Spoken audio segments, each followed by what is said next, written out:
अकोल्यातील फतेह चौक परिसरात आज ऑल इंडिया मजलिसे इत्तेहादुल मुस्लिमीनच्या वतीने कथित आक्षेपार्ह वक्तव्याच्या निषेधार्थ आंदोलन करण्यात आले। आंदोलनादरम्यान कार्यकर्त्यांनी संबंधित व्यक्तीविरोधात घोषणाबाजी करत निषेध नोंदवला। तसेच प्रकरणात कायदेशीर कारवाईची मागणी केली। कायदा सुव्यवस्था अबाधित राहावी यासाठी परिसरात पोलीस बंदोबस्त तैनात करण्यात आला होता।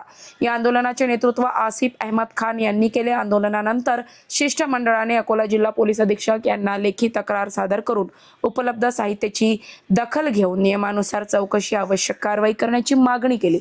प्रशासनाकडून निवेदन स्वीकारण्यात आल्याची माहिती देण्यात आली।